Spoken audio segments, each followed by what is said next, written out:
This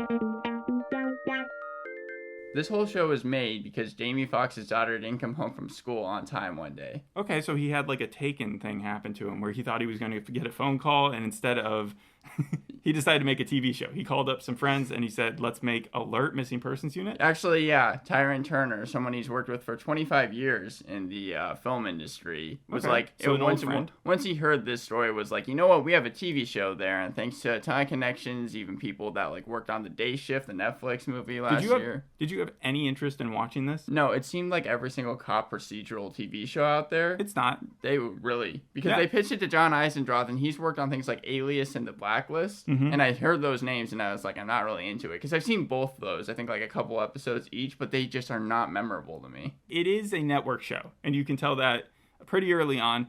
It's 44 minutes. I only watched the pilot even though 2 episodes came out because the pilot was enough for me. It's called Chloe, and let's just get into it. I believe that this show was created to be watched in the background or out of the corner of your eye. Really? I made the mistake of giving it my full attention. And it's like the show has ADHD. It's an onslaught of just plot, crazy twist, plot. So there's a ton of twists, though. It seems like that would keep your... Well, this is the problem. None of it makes any sense. So I watched it without commercials as well, which was a big mistake. This show actually needs commercials. You need a chance to breathe. I've never heard of a show that without needs commercials. It's like you're getting punched in the face repeatedly, just with insane logic that doesn't make any sense. You've heard of suspension of disbelief. We bring it up a lot. It comes with the territory with these type of shows. However, don't even try to justify anything that I'm about to tell you because none of it makes sense. Ready? Okay, so the Philadelphia Missing Persons Unit leads the investigation on an international terrorist attack. CIA, FBI, NSA, DHS, no. Why none of those. Did they say why Philadelphia out of any of the other states? That's where the show takes place. That's where the Alert Missing Persons Unit is. Okay? So basically, all of those other federal agencies were like, let's let this local kidnap branch handle this huge threat. I'm sure that they have the resources and security access necessary to bring down some Libyan terrorists looking to blow up a stadium full of people. So that we just have to accept. Wait, a stadium full of people? Yes, 50,000 people. Because, Jaime Foxx was talking about how he did background research on Amber Alerts, and that's why I thought the name of the show was called Alert. I thought it was a case by week where you got a missing child and they would find that child by the end of it. Yeah, that's what it sounds like. A normal Law and Order, or like an SVU where you see a dead victim and then they figure out what happened. No, the first episode of this pilot for Alert Missing Persons Unit is them stopping a terrorist attack with 50,000 people with no help from any other federal organization. Just them. It's as if, like, you know how to drive, right? Yeah. Okay, can you go fly that plane to Utah for me? Like, just because they're in law enforcement doesn't mean that they're suddenly qualified to then deal with something so crazy. The Hollywood Reporter compared this to 911, saying that it's just as outrageous as it. It is outrageous, but partially because the missing persons department isn't even shown to be very exceptional. Like, their solved case rate is high, but their antics are bonkers. These people have no professionality. 30 minutes into Chloe Garber's kidnapping, and I'm jumping a lot of the plot here, the main detectives, Nikki, Mike, and Kimi, stand in the middle of the MPU office, and what are they doing? You'd think that they would be working on the investigation, right? Yeah. No, they're lighting some candles, and they're doing a prayer circle. Wow. I mean, that's... And then when they get Chloe back the first time, yes, she's kidnapped twice, Nikki is so overjoyed that Mike takes the opportunity to start singing in the middle of the office. Wait, what? Yes, starts singing, gets down on one knee, and asks her for her hand in marriage. This is the same day that she just got divorced. Did I not say that? Wait. Stop. Are you serious right now? But speaking of her divorce, her ex, Jason, played by Scott Caan, he quit being a cop a long time ago. He pops into the MPU like it's his fucking timeshare and interrupts everyone applauding the new happy couple. And he says, I was just about to whack off at the sperm bank before I got a text from our dead son who was kidnapped 6 years ago. I'm back in. Let's find Keith. So they're in the middle of this investigation. They have Chloe back, and they have these terrorists in... Wait. Hold on. I know you're recapping everything. Yes. But just to stop for a second.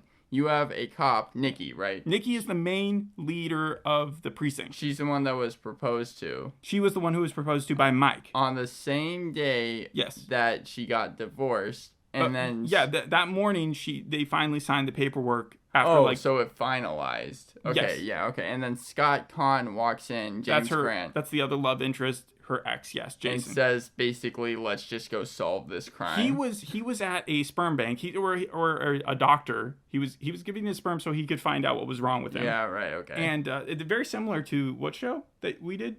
911, was it? Yes, yeah. Yeah, okay. So he was in the room. He gets a call from his daughter at first, his adopted daughter, and that's awkward. And then we see him get a text right afterwards from a random number, and it's a picture of a kid holding up a newspaper. And we know already that his son, Keith, was kidnapped 6 years ago.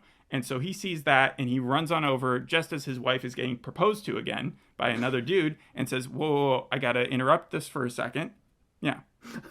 Okay. Any questions? Yes. Did you recognize where Nikki Parker was from? No. I wasn't even paying attention to that. Yeah. Dania Ramirez, she was in Sweet Tooth. She was one of the main characters in that. And then you also have Ryan Brozard. He played Mike Sherman. He played the character in Only Murders in the Building, Martin Short's son. I'm telling you, this plot moves so quickly that you're not even paying it. The only person I recognized was Scott because of Hawaii Five-0 and Entourage.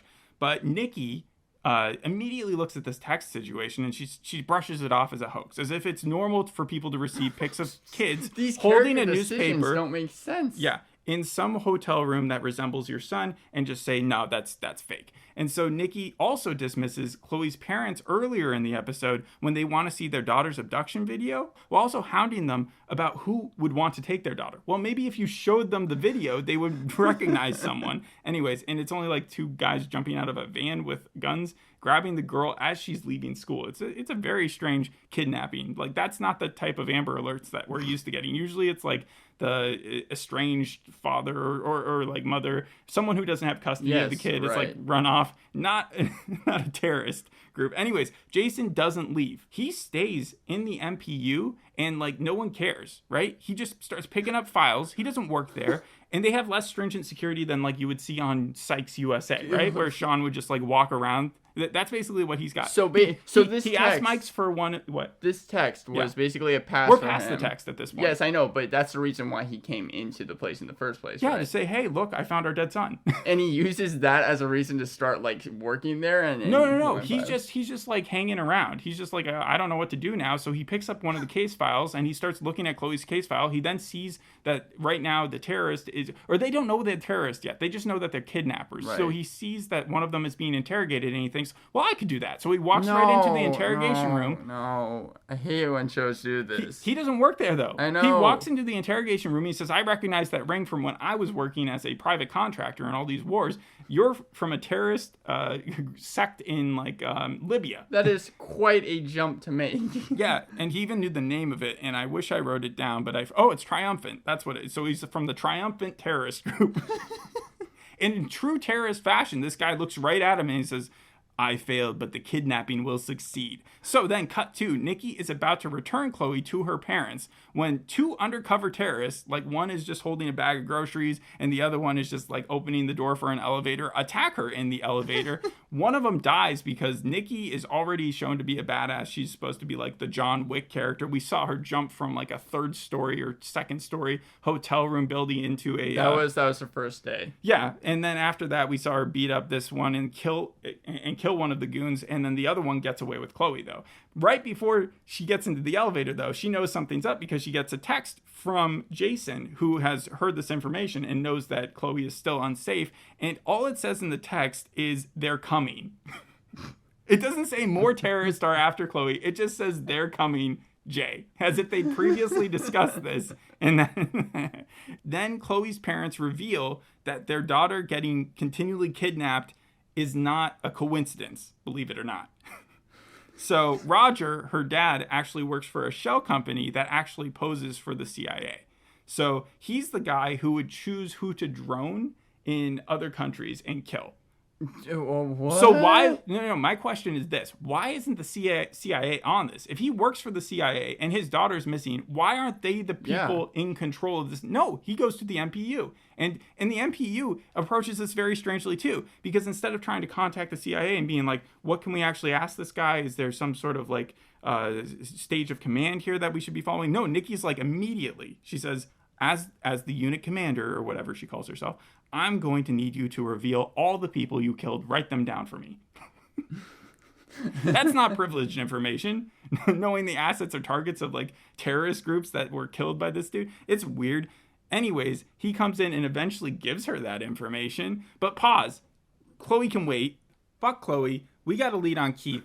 Kimi has played that Google Maps game. Have you ever done this where you like take a picture and you try to figure out exactly where it's from? You see the mountains, you see the layout, you see like identifying landmarks. Well, this doesn't have any of those. It does have the mountains in the background, and she uses that to like grid off exactly the hotel room that he is in Vegas.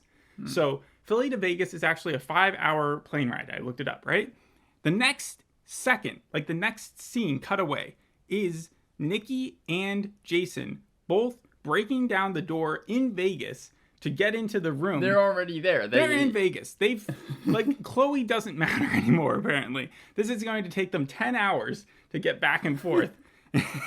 Time is not of the essence. That, it's not like they got off the plane. They're already breaking down the door. With the PD there. So they, like, worked out they worked out, like, a cross-state thing because, like, obviously different police departments and stuff. They break down the door. There's a burner phone on the table, and it rings. Right at that second, it says, $1 million by the end of business day if you want to see your son. Or something like that, right? Yeah. That's just my threatening voice. That's not actually how they sounded. Anyways, Jason wants to pay it. He's like, yeah, let's just give it to this fund that can't be traced. And then Nikki's like, I'm still unconvinced that it's actually our kid. You know? How much more evidence does she need? I don't know. Unless like she likes those prayer candles. She's just in denial. She's been working at the same case for 6 years. That's why she works the lead at this department to find missing kids because of her own kid. Oh, Jason also takes the opportunity to say that he's not actually trying to have another kid with June. So that whole sperm bank thing is actually a big old sham. He's been faking his orgasms. I do have to say Eisendroth, the person who wrote this show, said he loves soap operas and he is not afraid to write great love triangles. Yeah, but this is a love triangle. Nikki and Jason start having an argument whether or not a guy can actually fake an orgasm, which seems very important while Keith and Chloe are both like their lives are at stake. Jason uses his old contacts at the CIA. We're back to Chloe now, back to that storyline because they made their plane ride back all the way to Seriously, you could have just had them on Zoom or something watching the police break in. They walk into it. I went back to check to make sure that I wasn't misremembering that they actually took that plane ride all the way to Vegas just to see if their son was there. Anyway, Jason makes this connection with the CIA because he used to be a private contractor in Afghanistan to find out the list of people that Roger killed. It's just that easy when you have the right resources, right? And Nikki recognizes the elevator dude by the picture that he pulls up of these different people. The elevator guy is the one that died, right? There were two elevator guys. One got away, and the person who got away is the one she recognizes. And that's the guy in charge. The tech guy, C, downstairs, we see him a couple times. He photoshops some pics of Saad. That's the name of the guy who's the evil terrorist. And they show that he's dead. They Photoshop the pictures of him looking dead, and then they show it to the terrorists that they have in lockup. Right? Yeah. And they say, look, your guy's dead. If you want a good deal, you'll give us the plan because obviously it's not going to go down anyways. And he says, okay, I'll give you the entire plan. And so the entire plan is this.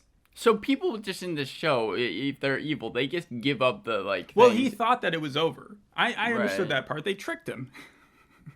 They tricked him. Basically, the plan was that they were going to kidnap Chloe. They were going to put a bomb vest on her, stick her at underneath the bleachers of a, again, 50,000 person concert, which ends up being a Måneskin concert. I've never heard of it. Måneskin. Yeah. Yes, you have. You've heard of their song. It's Supermodel and then the begging. Like, I'm begging, beg. That song. Yeah, those people. They only use like a snippet of their song, even though they show their faces. So they make a cameo in this show. I don't know if it's just it just might be footage, okay. But you hear the Supermodel song go in the background for like a couple seconds while they track down Chloe. They find her almost immediately. She has a full-on bomb vest on, right?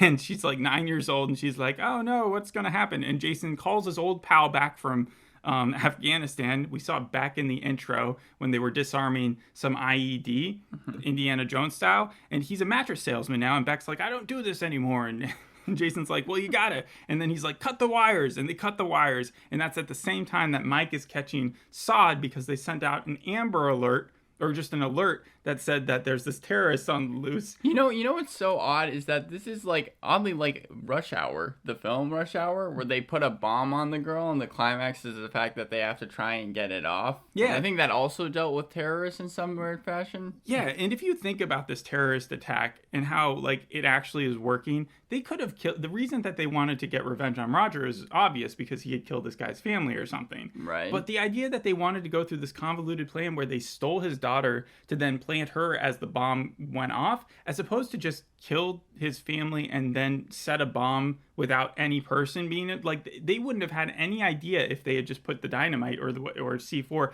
underneath the stands by itself and then like set it off when the concert began. The terrorists may have overthought this one. They really didn't need to make it as complicated as they did. But they stopped the bomb on the girl. They kill Sod because he reaches for like a gun, or no, he reaches for the cell phone to set off the bomb.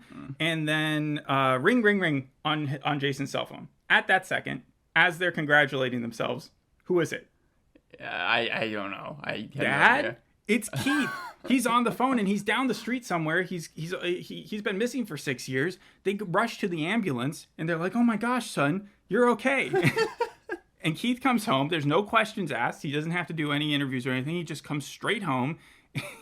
Except this kid is a little fairly too well adjusted. He's a little too happy. And I think we're dealing with a changeling scenario. This is fake Keith. And he's convinced everyone that he's real Keith. Or maybe he's just real Keith and he's ripping up a journal for fun. But he has all these facts about Keith, which may have actually been from Keith. Or that he had written down hearing. But like... Or they also make it seem like maybe he was just obsessed with the case. We really don't know who this kid is. But now he is living in their house. And it's creepy. And now Mike is also very jealous of Jason because they have Keith back. Him and Nikki are going to be spending a lot more time together because their son is back. And so the proposal that he just went through is probably not going to be as effective. And I'm assuming that's where it ends. Like you said, the first 2 episodes came out. The show did something very odd. So after they wanted to premiere it after the NFL game, I got that for viewership ratings. But then instead of just doing 2 episodes or waiting the 8 days because it's usually going to premiere on Monday, they decided to just premiere the first episode on Sunday. Then the next day they decided to premiere the second episode, which was just such an odd decision. So it wasn't back to back. No, it wasn't back to back. All right, well then I'm happy that we're doing it this way. Because again, I just couldn't make it through another one of these episodes. There's just too much information going on, and I'm sure if I'd seen the second one, I would have not been as fresh with a lot of the events from this episode. From what I understand about the second episode, the craziness even ramps up. There's a pool scene. It's impossible. I know that you were talking about how like Nikki, she jumps off of a balcony, and I said that was the first day. I meant that was Dania Ramirez's first day. That's the first thing that like they shot. But at the same time, that's something that I barely even brought up. I skipped over it originally because it doesn't appeal to the lunacy of the show. It's just like, yeah, you see that on cop shows sometimes. They do these crazy stunts. That's to be expected. What's not to be expected is like,